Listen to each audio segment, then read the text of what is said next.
ব্রিজের কাজ না করেই অধিকাংশ টাকা তুলে নিয়েছেন ঠিকাদার।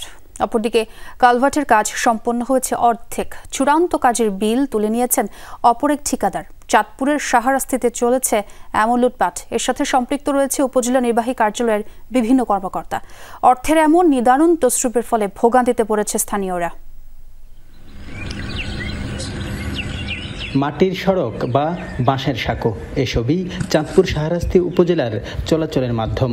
যদিও 2023-24 অর্থবছরে প্রায় 4.5 কোটি টাকা ব্যয়ে 4টি সেতু নির্মাণের প্রকল্প পাশ হয়।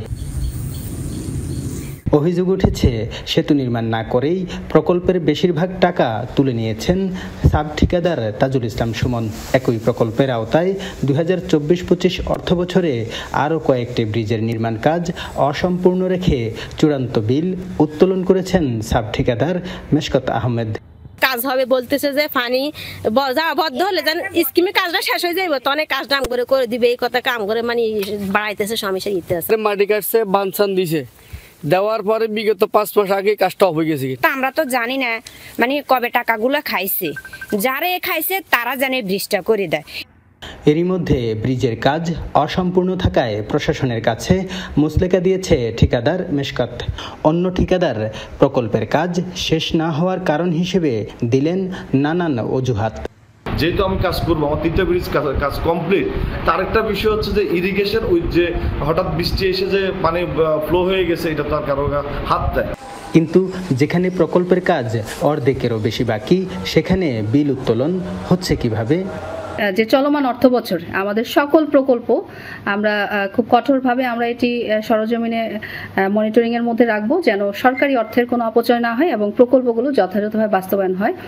দ্রুত সময়ে নির্মাণ কাজ শেষ করতে সংশ্লিষ্টদের তাগাদা দেওয়া হয়েছে বলে জানালেন জেলা প্রশাসক। অনিয়মের প্রমাণ পাওয়া গেলে ব্যবস্থা নেওয়ার আশ্বাসও দিলেন তিনি। যেগুলোর কাজ না হওয়ার পরও বিল উত্তোলন করেছে, সেগুলো যদি রিপোর্ট পাই, প্রতিবেদন যদি প্রমাণিত হয়, অবশ্যই তার বিরুদ্ধে ব্যবস্থা নিব এবং ব্রিজগুলো যাতে সম্পন্ন হয় সেই ব্যাপারেও আমি উদ্যোগ নিব। প্রশাসনের উদাসীনতা, 2 কর্মকর্তার অনিয়ম এবং ঠিকাদারের কারণে ভোগান্তি পোহাচ্ছে শাহরাস্তির জনগণ। গ্রামীণ সড়কে 15 মিটার দৈর্ঘ্যের সেতু বা কালভার্ট নির্মাণ প্রকল্পের আওতায় এখানে একটি সেতু হওয়ার কথা ছিল। সেতু তো হয়নি, উল্টো অধিকাংশ টাকা তুলে নিয়েছেন ঠিকাদার। স্থানীয়রা বলছেন এসব টাকা উদ্ধার করে দ্রুততম সময়ে এখানে ব্রিজটি নির্মাণ করা হোক। কাদের পলাশ, যমুনা নিউজ, চাঁদপুর।